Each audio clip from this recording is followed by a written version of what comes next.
સનાતન ધર્મમાં ભગવાન વિષ્ણુને સૃષ્ટિના પાલનહાર માનવામાં આવે છે. ધર્મની સ્થાપના કરવા માટે અને સૃષ્ટિના રક્ષણ માટે ભગવાન વિષ્ણુએ સમયાંતરે વિવિધ અવતારો ધારણ કર્યા.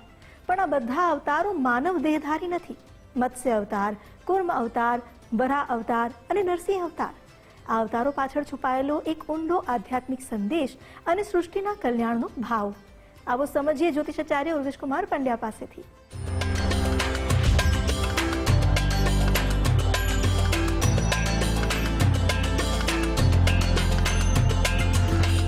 ઓમ ઇદમ વિષ્ણુ વિચક્રમે ત્રેધાન દદે પદમ સમૂઢમ શપાગ્ગુસુરે સ્વાહા.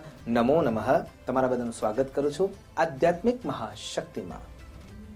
ભગવાન શ્રીમન નારાયણ એટલે કે વિષ્ણુજીએ પશુના પણ અવતાર લીધા અને પક્ષીઓના પણ અવતાર લીધા. પક્ષીઓના અવતારમાં જો વિચાર કરવા જઈએ તો સૌથી જે શ્રેષ્ઠ અવતાર દેખાય છે એ હંસા અવતાર છે. જ્યારે સનકાદિક ઋષિઓના મનમાં પ્રશ્ન થયો, સનત, સનંદન, સનાતન અને સનત કુમારના મનમાં જ્યારે પ્રશ્ન થયો અને બ્રહ્માજીને જ્યારે એ પ્રશ્ન કરી રહ્યા છે અને બ્રહ્માજી જ્યારે જવાબ નથી આપી રહી શક્યા, ત્યારે એ ભગવાન શ્રીમન નારાયણને પ્રાર્થના કરે છે અને એ વખતે ભગવાન હંસ રૂપે પ્રશ્નોના જવાબ આપવા માટે આવે છે અને એ તત્વબોધની ચર્ચા થઈ રહી છે. અને એ વખતે જ્યારે બ્રહ્માજી પ્રશ્ન પૂછે છે, કો ભવાન, તમે કોણ છો? અને એ વખતે જે હંસ રૂપે શ્રીમન નારાયણ અવતર્યા છે એ એવો જવાબ આપે છે કે દેહ દ્રષ્ટિથી હું હંસ છું, એટલે કે પંચમહાભૂતોથી બનેલું શરીર છું. પણ જ્યારે તત્વની દ્રષ્ટિથી વિચાર કરવા જઈએ તો હું અંશ છું અને તમે અંશી છો. જે શરીર છે એ અંશ રૂપે છે, જે મારામાં અંશ રૂપે રહેલો છે એ જ અંશી સુધી પહોંચવાની જે ઘટના માટે તત્પર છે તે જ તત્વબોધ છે. પણ જ્યારે આપણે દશાવતારની વાત કરતા હોઈએ અને એમાં અવતાર શબ્દને વિચાર કરતા હોઈએ ત્યારે અમને પશુ રૂપે અવતારો લીધા છે. પણ અવતાર શબ્દનો અર્થ જો વિચાર કરવા જઈએ તો અવતરણ, જેમ કે ભગવાન શ્રીમન નારાયણની વાત કરવા વિચારીએ અથવા જો નારાયણના આધારે આપણે આનો જવાબ લેવા જઈએ તો વૈકુંઠમાં એમનો વાસ છે, જે અજર અમર ક્ષેત્ર છે, ત્યાં મૃત્યુ નથી અને એટલા માટે ત્યાંથી એ જન્મ લે છે, અવતરિત થાય છે ત્યારે એમને જે યોનિમાં જન્મ લીધો છે એ પ્રમાણેના ગુણ દોષ લાગુ પડે છે. અને એટલા માટે જ્યારે એ પશુ રૂપે અવતરે છે, આપણે પશુ અવતારોની ચર્ચા કરવા માટે એકત્ર થયા છીએ, તો એ પશુ રૂપે અવતરે છે ત્યારે પણ એ જ પ્રમાણેની ક્રિયાઓને આચરિત કરે છે. તો સૌથી પહેલા જ્યારે આપણે વિચાર કરીએ છીએ તો ભગવાન મત્સ્ય અવતાર રૂપે અવતર્યા છે. સત્યવ્રત નામના જે રાજા છે એ રાજા જ્યારે સવારે સૂર્યનારાયણને અર્ઘ્ય આપવા માટે જઈ રહ્યા હતા અને જ્યારે પાણીની અંજલિ ભરે છે ત્યારે એમાં માછલી આવી જાય છે ને એમ કહે છે કે મને મોટી માછલીની બીક છે અને એટલા માટે મારો બચાવ કરો. અને એટલા માટે એ રાજા એને લઈને જઈ રહ્યા છે. પાણીમાં પોતાના જે મહેલમાં જે કુંજો છે એ કુંજામાં રાખે છે. થોડીક જ ક્ષણોમાં એ માછલી વિરાટ સ્વરૂપ લેવાનું શરૂઆત કરે છે. બીજો દિવસ થાય છે ત્યારે એ માછલી ફરીથી વિનંતી કરે છે કે હું આમાં પર્યાપ્ત રીતે રહી શકું તેમ છું નહીં, મારું શરીર વિરાટ થઈ રહ્યું છે. અને એ વખતે એ રાજા એમને સરોવરમાં મૂકે છે અને થોડીક જ ક્ષણોમાં એ વિરાટ અવસ્થાને પ્રાપ્ત કરે છે. રાજા એમને દરિયામાં મૂકી આવે છે અને એ વખતે દરિયો પણ નાનો પડી જાય છે, એટલું વિરાટ સ્વરૂપે ધારણ કરે છે. તો અહીંયા એ સમજી જાય છે કે આ કોઈ સામાન્ય જીવાત્મા નથી અને પ્રણામ કરે છે, ભગવાનની સ્તુતિ વંદના કરે છે અને ભગવાન ચતુર્ભુજ રૂપ ધારણ કરીને મત્સ્ય અવતાર રૂપે પ્રગટ થઈને એને સમજાવે છે કે આજથી 7 દિવસ પછી આ પ્રલય થવાનો છે અને પ્રલયના અંદર જ્યારે આ પૃથ્વીના અંદરના જે બીજ છે એને સપ્તર્ષિઓ એકત્ર કરી લેશે. તમારે પણ તમામ પ્રકારના જે સેલ છે એને એકત્ર કરવાના છે અને આ નાવડી આવશે, નાવડીના અંદર બેસી અને હું મત્સ્ય રૂપે આવીશ, વાસુકી નાગના દોરડાને બાંધી અને તમને ભવપાર કરાવવા માટે લઈ જઈશ અને પછી નવે પૃથ્વીની શરૂઆત થશે, પ્રલયકાળનો સમય છે. તો અહીંયા ભગવાન મત્સ્ય અવતાર રૂપે આવે છે, અવતરે છે અને સમગ્ર બ્રહ્માંડના અંદર જે હાહાકાર થયો હતો એમાંથી આ પૃથ્વીને બચાવે છે. તો આ મત્સ્ય અવતાર છે. બીજો જે અવતાર એમને લીધો એ કુર્મ અવતાર છે, એટલે કે કશ્યપનો અવતાર છે, કાચબાનો અવતાર છે. એ કશ્યપ કુર્મ જે છે એ કુર્મ જેમ પોતાના જાતને ઇન્દ્રિયોને સંકેલીને સત્કર્મ કરે છે એ પ્રમાણે એક કુર્મ અવતાર છે.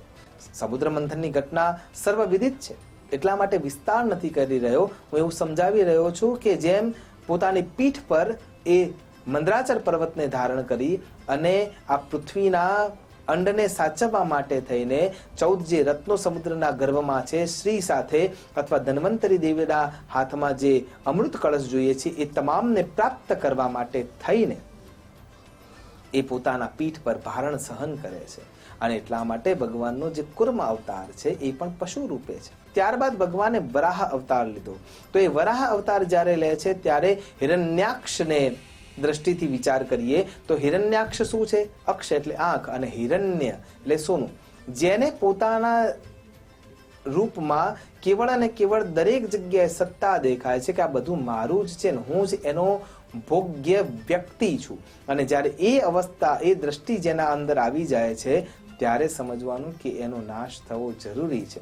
અને એટલા માટે જે પૃથ્વીને એ રસાતળમાં લઈ ગયો છે, સમુદ્રમાં મૂકી દીધી છે, એને બચાવવા માટે થઈને ભગવાન શુકરનું રૂપ ધારણ કરે છે, વરાહનું રૂપ ધારણ કરે છે અને પોતાના દંતશૂળ દ્વારા એનો નાશ કરી અને આ પૃથ્વીને બચાવે છે.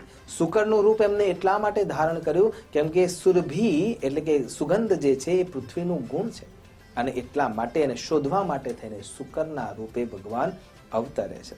ત્યાંથી આગળ ભગવાને નરસિંહ અવતાર ધારણ કર્યો. એટલે હિરણ્યકશ્યપુ એક નાના બાળકના ઉપર થતો અત્યાચાર જોઈને ભગવાન પોતાની કીર્તિ, પોતાની પ્રતિભા સૌ છોડીને કેવળ પોતાના ભક્તને કેન્દ્રમાં રાખી થાંભલામાંથી ભગવાન પ્રગટ થાય છે, જેમાં એમનું અડધું શરીર સિંહનું છે અને અડધું શરીર મનુષ્યનું છે. અને નરસિંહ રૂપે એ દુર્દાંત રાક્ષસનો વધ કરે છે. તો આ પ્રમાણે ભગવાને નૃસિંહ અવતાર દ્વારા એવું સિદ્ધ કર્યું કે કોઈ પણ વ્યક્તિ આતતાઈ બને છે. અગ્નિદત્ત, વિષદત્ત, નરક્ષત્રહાર, ધનહાર, આ જેટલા પણ વ્યક્તિઓ છે, આ જેટલા પણ અવગુણવાળા વ્યક્તિઓ છે એ આતતાઈ છે અને એનો નાશ કરવામાં કોઈ પાપ નથી. એ સિદ્ધ ભગવાને નૃસિંહ અવતારમાં કરીને બતાવ્યું. અને ત્યાંથી આગળ ભગવાને હયગ્રીવ અવતાર લીધો. જ્યારે હયગ્રીવ છે એ બ્રહ્માજી પાસેથી વેદોને ચોરી કરીને લઈ જાય છે, જ્ઞાનને છુપાવવા માટેનો પ્રયત્ન કરી દીધો છે, બ્રહ્માંડ એનાથી ચાલતું અટકી ગયું છે. એટલા માટે ભગવાન હયગ્રીવને જે વરદાન હતું કે હયગ્રીવનો નાશ જે ઘોડાના મુખ રૂપે છે, હયગ્રીવનો અર્થ થાય છે અશ્વમુખી. જે અશ્વમુખી દૈત્ય છે એનો નાશ અશ્વમુખી દૈત્યથી જ થઈ શકે અથવા અશ્વમુખી જે યોનિના અંદર જન્મ્યો છે એનાથી જ થઈ શકે. એટલા માટે ભગવાન અશ્વમુખ ધારણ કરે છે અને હયગ્રીવ અવતાર લઈ એનો નાશ કરે છે. કહેવાનો અહીંયા તાત્પર્ય એ છે કે જો ડાર્વિનનો ઉત્ક્રાંતિવાદનો નિયમ વિચાર કરીએ અથવા સાતત્યપૂર્ણ જીવનને વિચાર કરીએ તો પણ સૌથી પહેલો મત્સ્ય અવતાર થાય છે. એટલે કે પાણીના અંદર જેમ અમીબા જન્મ્યા, પછી પેરામિશિયમ જન્મ્યા અને એ પ્રમાણે એક જીવમાંથી ઉભય જીવમાંથી અન્ય જીવાત્માઓની ઉત્પત્તિ થઈ.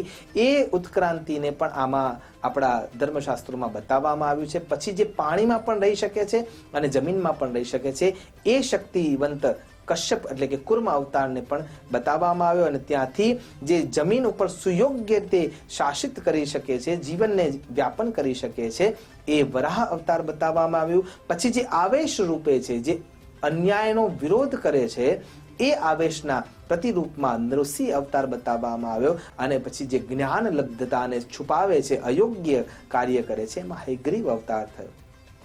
તો કહેવાનો અહીંયા અર્થ એ છે કે સાતત્યપૂર્ણ જે જીવન છે એની ઉત્ક્રાંતિને પણ ધર્મશાસ્ત્રોએ આ પ્રમાણે બતાવ્યા છે.